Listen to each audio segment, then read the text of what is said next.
Ah, sim. Tô lenta, querida.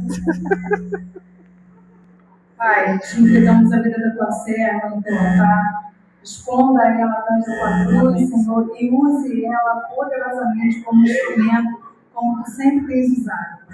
Nós te agradecemos por tudo, em nome de Jesus. Amém. Deixa que não, que eu vou confundir. Né? Tá. Levar porque é igual. Boa noite, igreja. Graça e paz. Eu vou compartilhar com os irmãos hoje um livro de Daniel. E foi muito interessante que durante o louvor, até esse momento, algumas vezes foi falado sobre a volta de Jesus. 2 vezes foi lido Apocalipse. E a palavra, de alguma forma, ela tem a ver com isso, porque nós vamos falar sobre hábitos para uma vida segundo a vontade de Deus. Se nós queremos morar na eternidade, se nós queremos ir para a glória, se nós ansiamos isso, porque a vida do crente é ansiar esse encontro com Jesus, nós precisamos ter hábitos de uma vida segundo a vontade de Deus. Se nós não tivermos esses hábitos, nós não nos relacionamos com Ele e nós estamos cada vez mais distantes dele. Então nós vamos começar com o texto em Daniel 1, a partir do verso 1.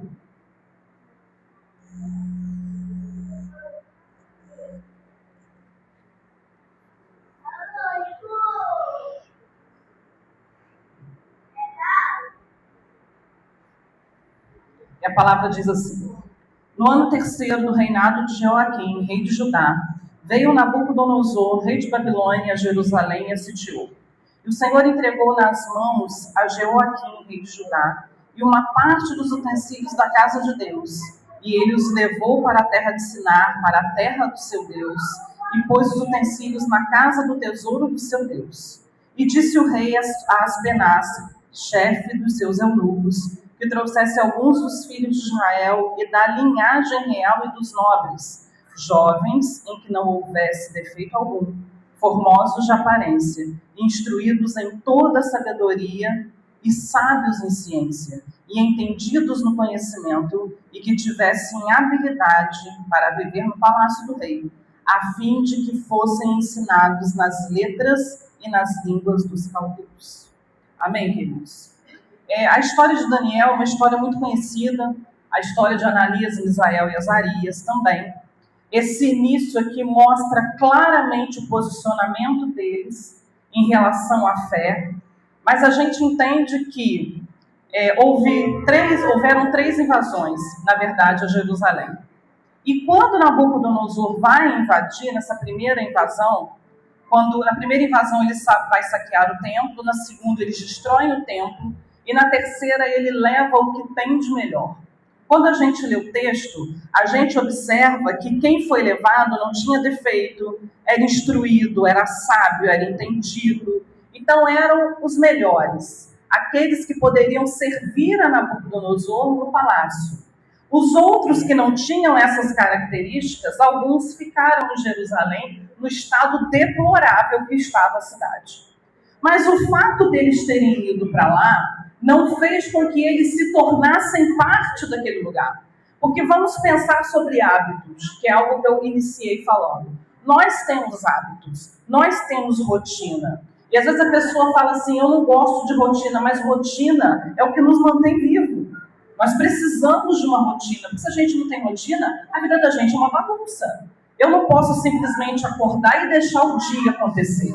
Eu tenho rotina, eu tenho hábitos. E esses meninos e Daniel, eles tinham hábitos e tinham uma rotina que era a rotina de Jerusalém. Nesse momento, eles vão para um lugar onde tudo é diferente. A religião é diferente, a cultura é diferente, o linguajar é diferente, os costumes são diferentes. E o hábito também seria diferente. E a rotina também seria diferente. Mas já no capítulo 1, a gente observa, no verso 8, Daniel assentou no seu coração não se contaminar com a porção do manjar do rei, nem com o vinho que ele bebia, porque pediu ao chefe dos eunucos que lhe concedesse não se contaminar. Então ele já chega naquele lugar sabendo que era tudo novo. Trocaram o nome de Daniel para Belsazar. O nome de Daniel glorificava a Deus, o nome que deram a ele glorificava os deuses daquele lugar. Mas nada disso mudou quem Daniel era. Nada disso mudou os hábitos espirituais que Daniel tinha. Então nós precisamos, inicialmente, nos posicionar em relação a isso. Porque a vida, o dia a dia, a correria do dia a dia, nos afasta, às vezes, de hábitos que podemos ter em relação a Deus. Mas nós não podemos permitir que o ambiente mude quem nós somos em Deus.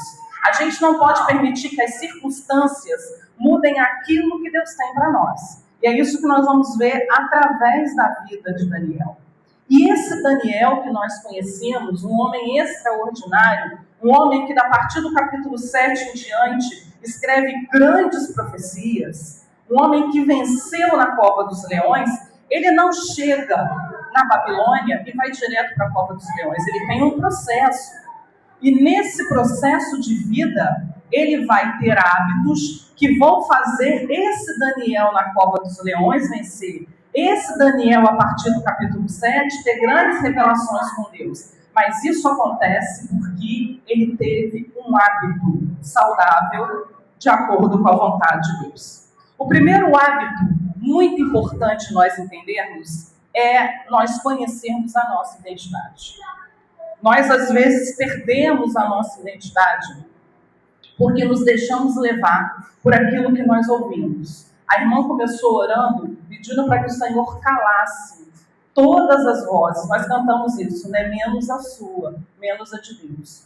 Quando os nossos ouvidos não estão ligados à voz de Deus, nós ouvimos coisas que vão trazer dificuldade para a nossa identidade. A primeira coisa que a gente precisa entender é que nós somos filhos amados de Deus.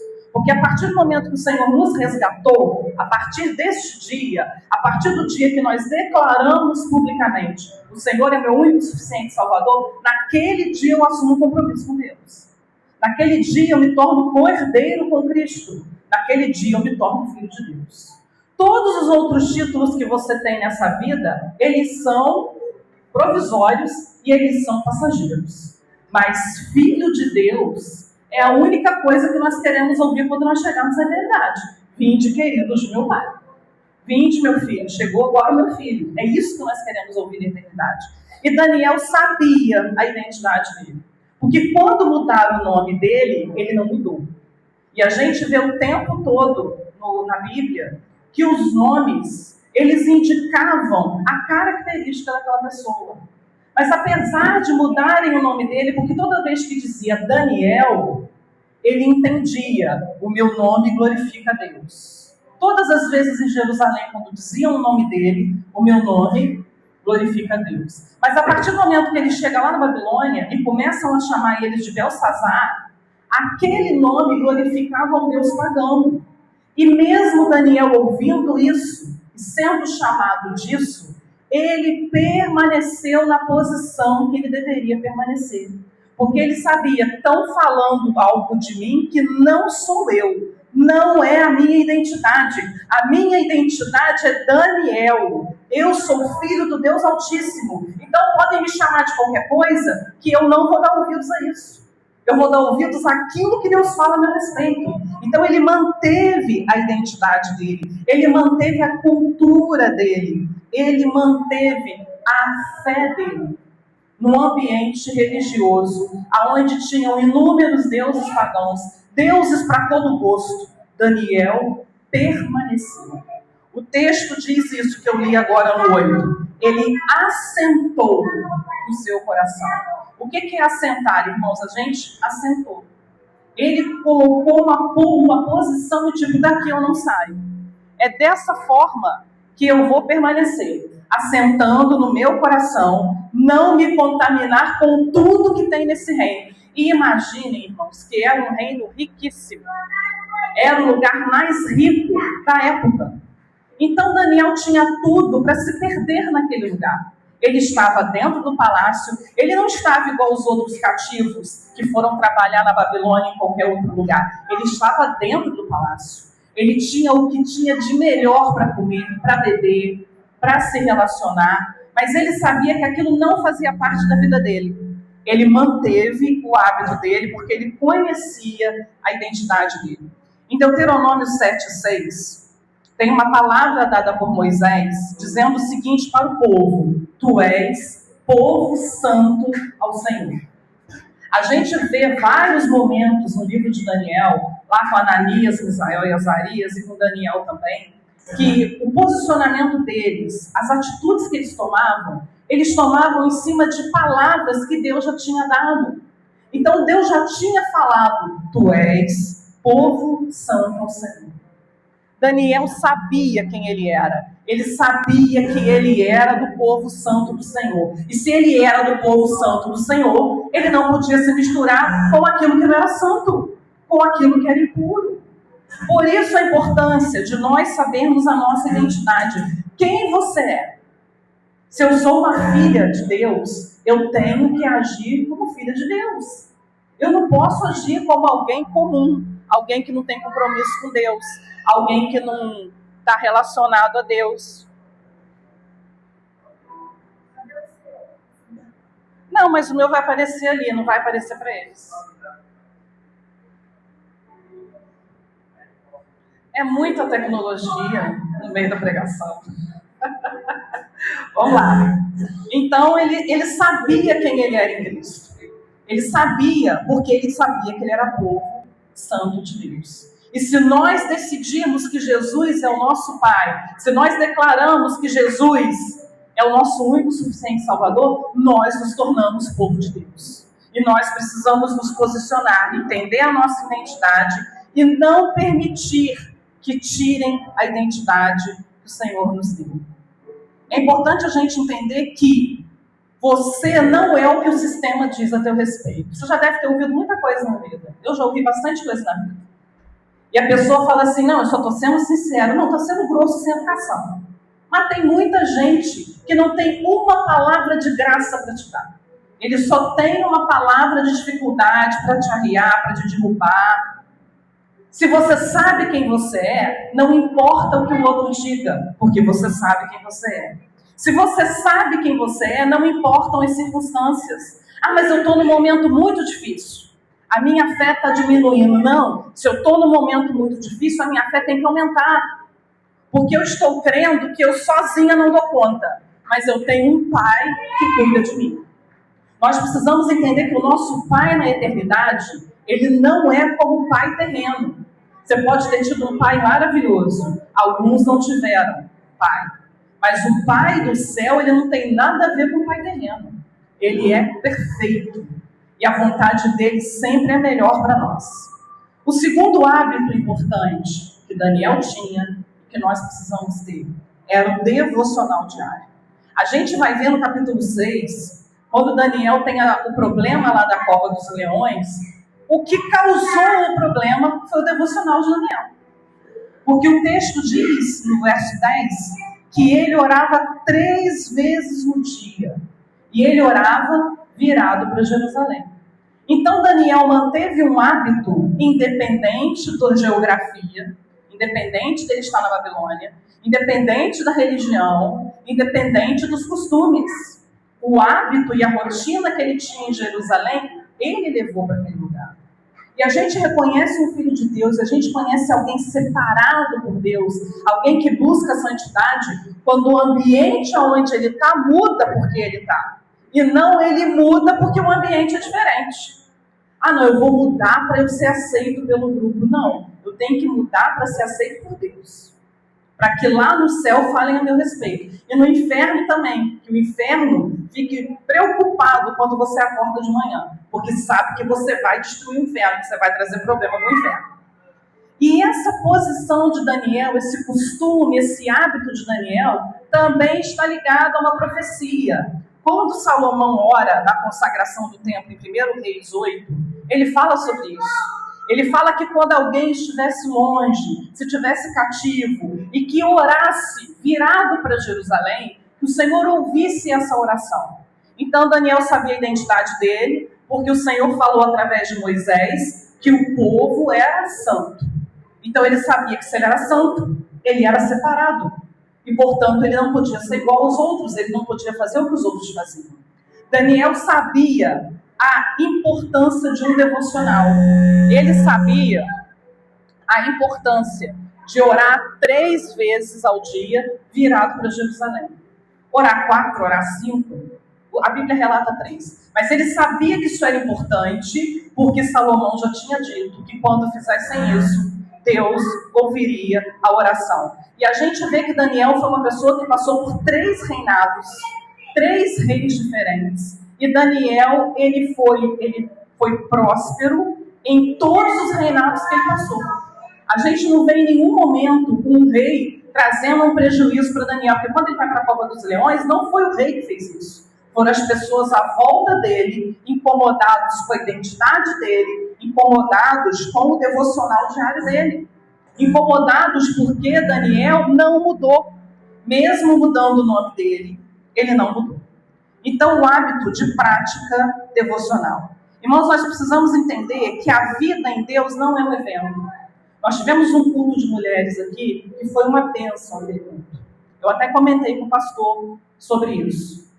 Nós vimos claramente o Senhor ministrando no nosso meio, através dos louvores, através da palavra, uma palavra dentro da Bíblia. Fiquei muito impressionada com a irmã que pregou. Mas o momento passou. Nós não podemos viver do culto de mulheres. Você vai encerrar o culto agora, você vai para sua casa. Não dá para você viver o resto da semana com esse culto de hoje. Porque nós precisamos todos os dias falar com Deus e ouvir de Deus.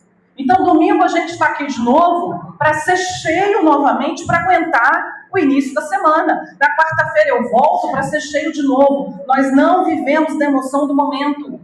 Porque o relacionamento e o convívio com Deus é rotina, é hábito. Irmãos, nós só podemos entregar na casa de Deus aquilo que Deus já nos deu. Você só consegue louvar a Deus aqui se você já louva a Deus fora daqui. Você só consegue falar de Deus aqui se Deus já ministrou isso em você. Uma coisa que me chamou muita atenção, eu estava assistindo um corte de um podcast, e a pessoa que estava falando era uma pessoa de uma religião assim, bem complicada. Religião com muitos rituais, com esse tipo de sacrifício, esse tipo de coisa. E me chamou muita atenção a pessoa falando o tempo que eles gastam para agradarem as suas entidades. E eu fiquei pensando sobre isso. Será que nós cristãos, nós temos hábito, rotina, como as outras religiões têm, para que Deus se agrade de nós? Porque às vezes nós vivemos com a história da graça e falando o seguinte: não, porque tudo é pela graça. Mas a graça não foi de graça. Jesus morreu na cruz por nós. Tudo que nós fazemos para Deus, Ele já nos deu, e é muito pouco em vista de tudo que Ele já fez por nossa vida, por tudo que Ele faz e por tudo que Ele fará. Então nós termos práticas que nos dê relacionamento com Deus, que permita que nós tenhamos esse relacionamento com Deus, isso nos sustenta. E isso é importante para a vida do cristão. Então não é emoção. E não é quando dá. Porque na maioria das vezes nós vamos ler a palavra, nós vamos orar, nós vamos ter um momento com Deus quando dá. Nós precisamos priorizar aquilo que é importante. O mais importante nas nossas vidas é se relacionar com Deus. As outras coisas, elas vêm agregada. Congregar é importante, ter amigos é importante. Mas a minha prioridade é ouvir o que Deus está falando e falar com Deus. Essa é a minha prioridade. E se é minha prioridade, eu vou me organizar para que esse momento de leitura bíblica caiba na minha rotina. Para que esse momento de oração seja parte dos meus hábitos. Para ter um melhor relacionamento com Deus. Outra coisa importante de hábito é você ter pessoas, você ter alianças. O crente não caminha sozinho. Eu ouço muito hoje em dia falar, depois da pandemia, que as pessoas começaram a assistir culto online, e aí dizem, eu não preciso ir para a igreja não, porque culto online. Culto online não é congregar. Culto online é o momento que você ouviu a palavra e acabou ali. Nós temos necessidade de congregar. Deus precisa de igreja? Não. Mas nós precisamos. Nós precisamos de alianças. Nós precisamos de amigos. Nós precisamos de pastores. De pessoas que orem por nós, de pessoas que nos aconselhem. Daniel não andava sozinho. Daniel tinha amizade, tinha aliança com Ananias, Misael e Azarias. A gente vai ver isso lá no capítulo 2, quando vai ser interpretado o sonho do rei. Ele chama os amigos para eles orarem, para eles buscarem de Deus a respeito desse assunto. Ele não faz sozinho, eles fazem em conjunto. E quantas situações difíceis, irmãos, estão acontecendo e nós não fazemos nada.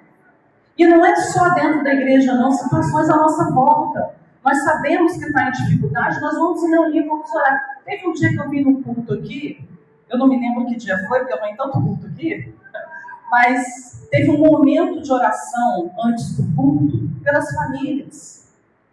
Gente, orar pela família é necessário o tempo todo, porque há muita investida sobre a nossa família. A igreja se juntou antes do culto para um só propósito, para uma só aliança. Nós precisamos ter esse tipo de aliança. Quem anda sozinho cai rápido. Vocês já viram um texto que fala é melhor serem dois do que um? Pois é.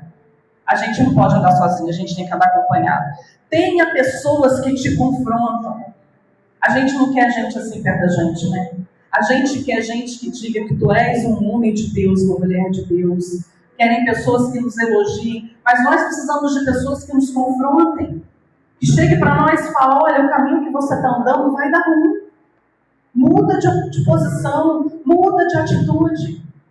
Nós precisamos de pessoas assim. Nós precisamos de amigos que orem por nós.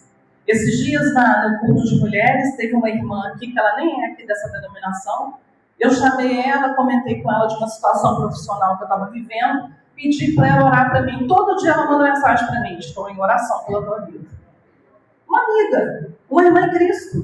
Ela precisa fazer isso. O que ela ganha com isso? Ela não ganha nada com isso. Mas ela, toda vez que ela para falar com Deus, ela também acaba ouvindo Deus. Porque é uma conversa, é um relacionamento. Então nós precisamos de pessoas que orem por nós e nós precisamos orar pelas pessoas. Tem alguém que saiba da sua vida espiritual, que saiba do seu cansaço, que saiba do seu desânimo. Por isso a importância de ter um pastor. Por isso é importante ter uma pastora, para você conversar, para você ser aconselhado. Isso vai direcionando o nosso caminho. Então, como eu falei com vocês, Daniel sabia a identidade dele, ele tinha práticas devocional diário e ele tinha amigos, ele tinha alianças. Um outro hábito de Daniel era jejuns e propósitos.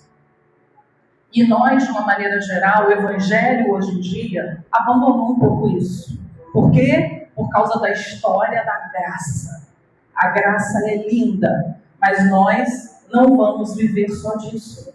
A graça é importante, nós somos resgatados pela graça, mas há coisas que nós precisamos fazer para sermos fortalecidos em Cristo. Jejum é uma coisa importante.